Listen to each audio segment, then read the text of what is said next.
সাত সকালেই চায়ের জন্য এসে গেছো? বাড়িতে ঝগড়া হয়েছে বুঝি? কোথায় কোথায় সব পালানো নাকি? কে পালাবে? কেলো কুত্তাটা তোমার কোলে মাথা রেখে শুয়েছিল, আমাকে দেখে পালালো। নারায়ণ নারায়ণ, আমি তাহলে হায় হায় রাতভর এখানেই ঘুমিয়েছি। হায় হায়, যাই যাই, আমি থানায় যাই এখন। থানায় কেন? সব বেটাকে জেলে ঢোকাবো।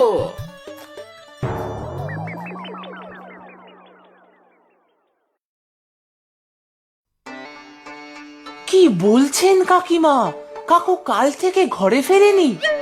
হ্যাঁ, তাই তো ভাবছি কি হলো। রাত দুপুরে টর্চ আর লাঠি নিয়ে বেরোলো। চলুন তাহলে থানায় খবর দেই। হ্যাঁ চলো তো বাছা। আপনি আবার এসেছেন? রোজ শুধু আজে বাজে খবর নিয়ে আসেন। আমাদের জ্বালানো ছাড়া কি আপনার কোনো কাজ নেই? এ কথা কেন বলছেন দারোগা বাবু? আমি হলেন একজন সমাজ সেবক।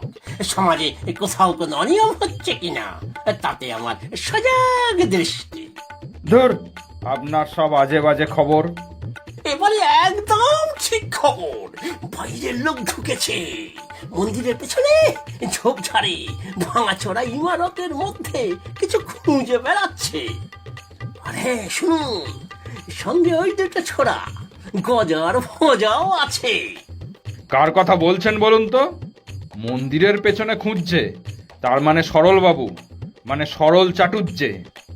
হ্যাঁ, নির্ঘাত কোনো গুপ্ত সম্পত্তির খোঁজ করছে। দারোগাবাবু, এই এই এই সেই লোক, অ্যারেস্ট করুন। ও আপনি সরল চাটুর্যে?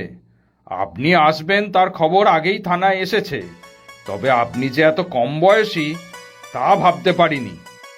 মানে খুব বেশি দিন চাকরিতে জয়েন করিনি, আমার কাজ মোটামুটি হয়ে গিয়েছে। প্রত্নতাত্ত্বিক ডিপার্টমেন্টে রিপোর্ট পাঠিয়ে দেবো।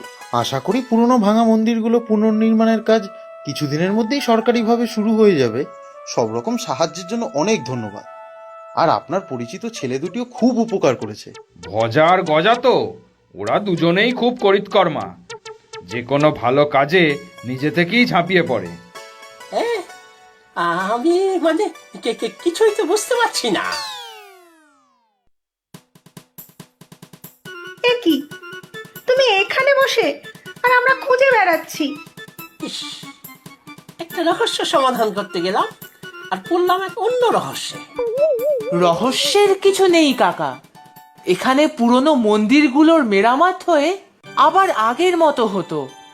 এই দাদা সরকারি দপ্তর থেকে সার্ভে করতে এসেছিল। ব্যাপারটা গোপন ছিল, এই দারোগাবাবু বাদ দিলে শুধু আমরা দুজনই জানতাম।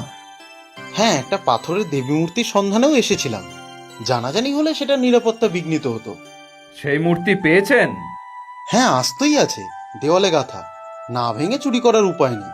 তবে একটা পাহারার ব্যবস্থা করবেন যতদিন না পর্যন্ত মন্দির পুনর্নির্মাণ হয়। ব্যাস, তাহলে আর কোনো রহস্য নেই। নারায়ণ নারায়ণ। না, রহস্য একটা আছে। কি সেটা আবার? আমরা খোঁজ নিয়েছি, ওই সরলদা হলো সরল চাটুর্যে, আর আপনি দারোগাবাবু হলেন খগেন মুখুজ্জে। আর আপনার মেয়ে সবিতা দিদি, সে তো লক্ষ্মীমন্ত, লক্ষ্মী টেরা তো আর নয়। ঠিক, আমার মেয়ে টেরা হতে যাবে কোন দুঃখে? আর এই সরল দাদা হাঁপানির রুগী নয়, সেটাও বুঝতে পারলেন? মানে? সব আমার এই মিনসের দোষ। ওর জন্যই সবিতার বিয়ে ভেঙে যেতে বসেছিল। ঠিক, তোমার কোনো আপত্তি নেই তো বাবা সরল চাটুর্যে? আগে আমার আর আপত্তি কোথায়? নারায়ণ